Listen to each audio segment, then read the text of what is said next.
In this video, we're going to show you how to buy a house in Australia, step by step. So keep watching.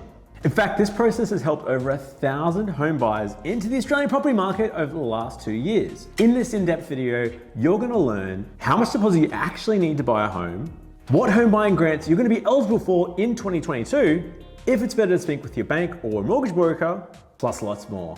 Come on, mate, get in there. So if you're wanting to buy a house in Australia in 2022, this is a video for you. Let's dive in. Step 1, set your buying budget. Working out what you can spend upfront is the first place to start. The amount you can buy a property for is determined by your deposit and how much income you earn. And luckily, you don't need to speak with a mortgage broker or a bank to work this out. We can do it right now. If you're buying a home to live in, then you need about an 8 to 10% deposit saved up. So for example, a first home buyer in Queensland buying a property for $500,000 will only need $40,000 saved up to be able to afford their first home.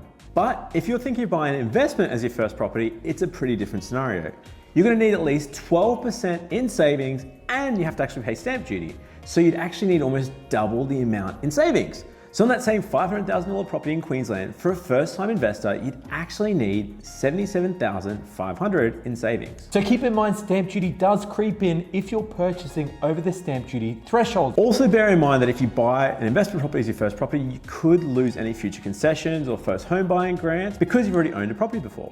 Now, like I said, you can try this out right now. You can use the mortgage calculator on our website to work out what your approximate budget is. I'll include a link below, but the link is huntergalloway.com.au/mortgage-calculator. Now, if you don't have the 8 to 10% deposit in the price range that you're wanting to buy, it's probably time to reassess. Can you get any gifted funds from your parents to boost those savings? Maybe even could they help out with a guarantor loan? In Australia, unless you're getting the help of guarantors, generally your parents, there's unfortunately no longer any no deposit loans available. And without the help of the first home loan deposit scheme, the minimum deposit is 8%. Now, a question we always get asked is, well, I saw the banks will do a 95% loan. What does that actually mean? Unfortunately, the banks actually break this down to be a 92% loan plus 3% in lender's mortgage insurance. So that gets you to that 8%. But like I mentioned, it's not all lost. If you have only a 5% deposit, you may be eligible for the first home loan deposit scheme. We have another video on this scheme, but unfortunately, there's only 10,000 spots allocated every 1st of July.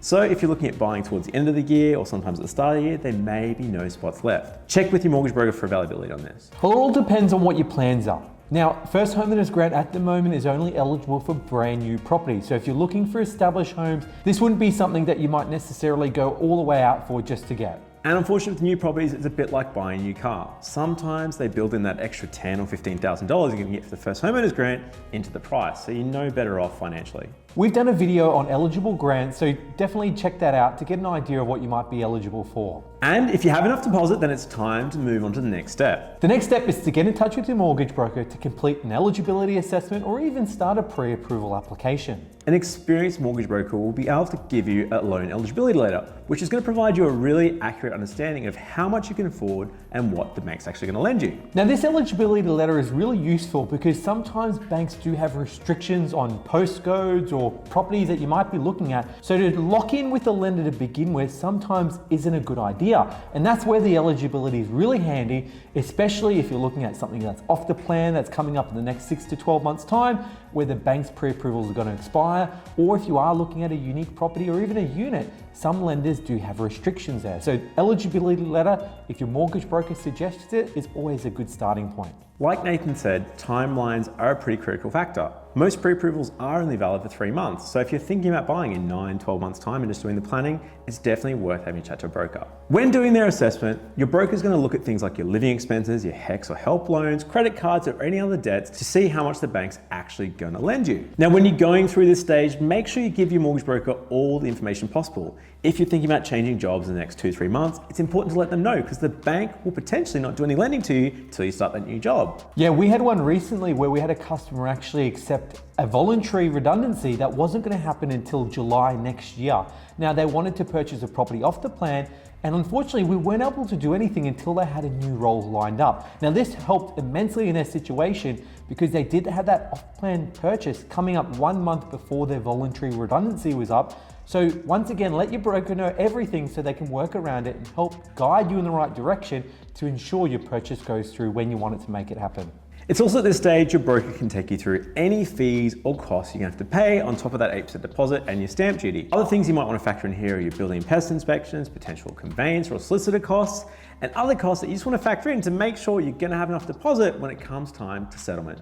So Jayden, we've talked about the eligibility letter. Let's talk about why you might actually go for a pre-approval outside of doing the eligibility assessment.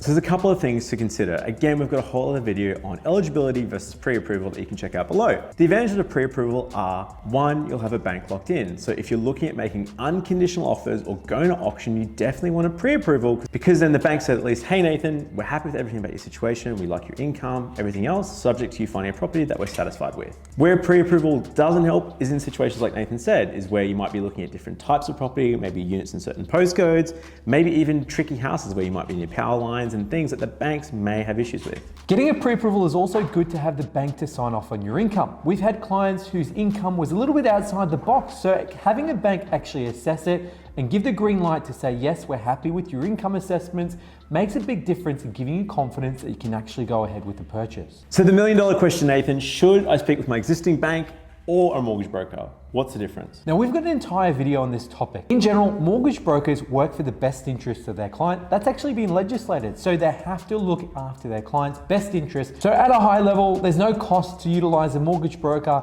They act in your best interest and they'll give you a range of lenders to work with. So you're not just working with one lender and one policy. So if you have been declined for a pre-approval or you're looking for a mortgage broker, hit us up at huntergalloway.com.au. We've also got that video which goes through this topic in a lot more detail. So the next step is to create a buyer's brief. There's literally thousands of online real estate listings, and without a clearly set defined criteria of what you're looking for in a property, you can waste a lot of time and just be frustrated.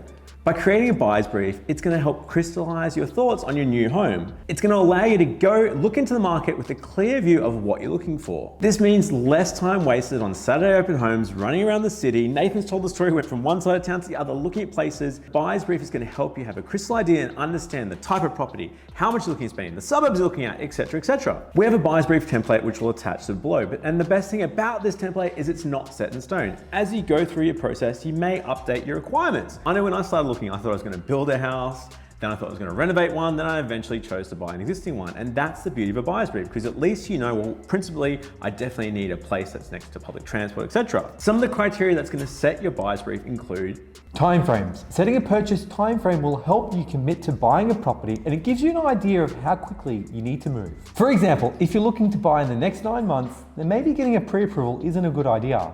Suburbs. You should have a pretty good idea of the suburbs you'd like to live in before you're searching. It's going to help narrow down your focus and avoid the overwhelm from too many options. We recommend selecting a maximum of 3 suburbs to narrow down your search. It helps to be specific with the type of property you're looking for. We recommend focusing on one type of property at a time. This helps you compare with different properties, and you're not going to get lost looking at units or townhouses and jumping around between the two. Property features. How many bedrooms and bathrooms do you need?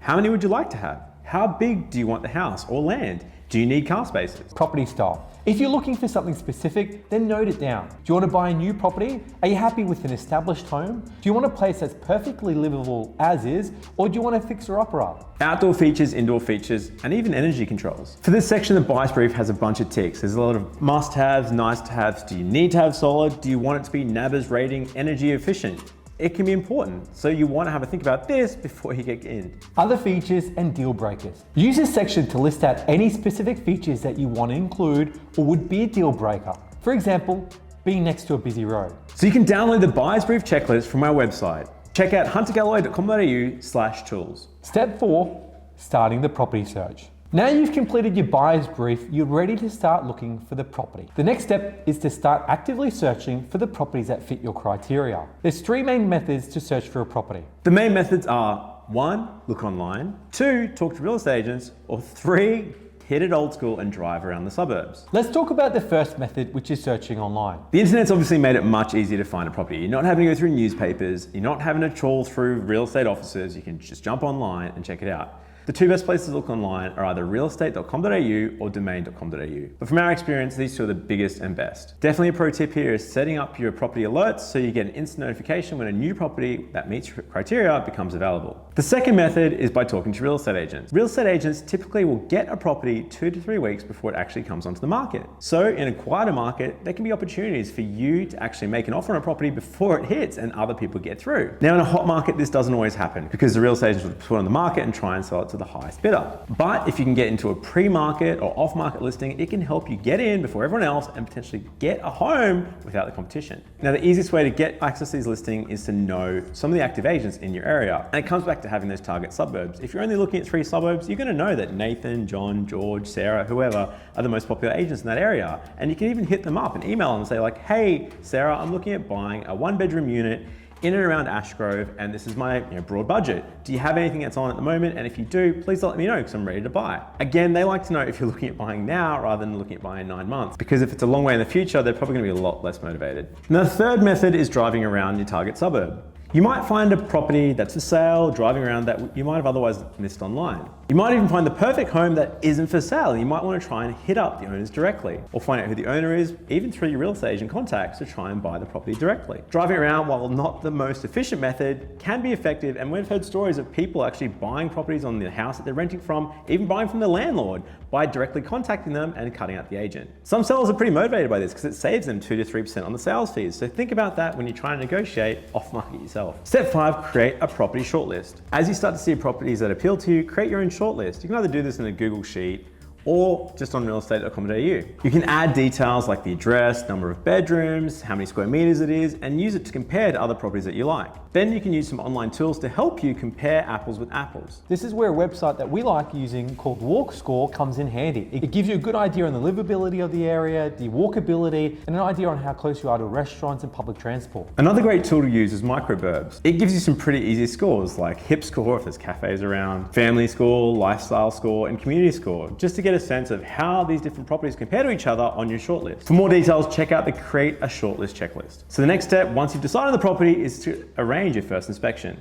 Most people try and wait for the open home to get through the property, but if you can, try and get in before to get a sense of the property and get some one-on-one time with the agent. Try and see the property at a few different times. Best time to go is first thing in the morning, sometimes late in the afternoon, and definitely around peak hour to see how bad the traffic is. When you go and see the property, try and get friendly with the agent because the more they like you, the more they're likely to let slip as far as information. Find out as much as you can about the seller, why they're looking at selling, and other competing bids. Asking the right questions is going to help position your offer in front of everyone else. The next step is working out what you can offer. It's easy to get carried away after that first inspection to be ready to offer everything to get your property. But this is a time to take a step back, have a think, and do some research before you start putting pen to paper. You want to complete your due diligence and make sure what you're offering for the property is what it's worth. Now, we've had this a couple of times recently where people get really infatuated with the property. They were looking in different suburbs, have decided to go the one over and offered way above what the property was actually worth. Things that'll help you research the property are, like I said, comparing apples with apples. You want to look at recently sold properties, ideally in the last month to 3 months,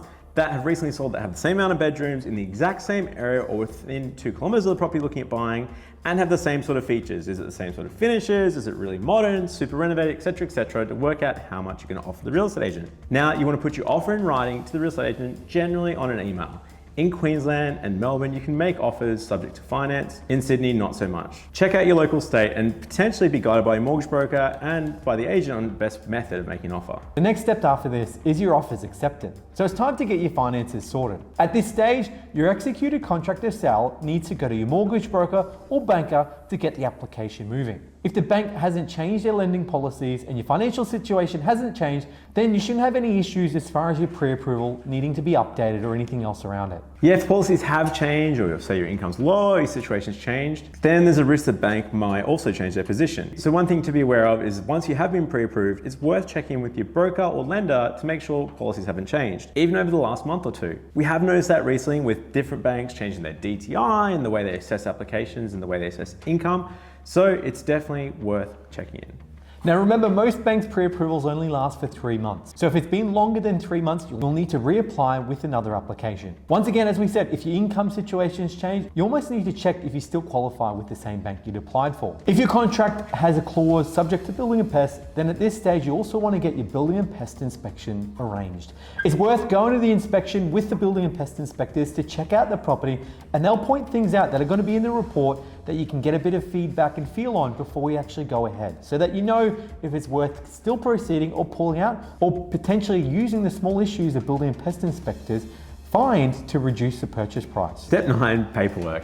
So this stage, your loan's approved, you're ready to move in, and it's time to do lots of paperwork. The bank's potentially going to send you some loan contracts to sign. You may need to get certain qualified witnesses. Your lawyer's going to send you stamp duty documents. There's a bunch of stuff happening. The next step is arranging your pre-settlement inspection.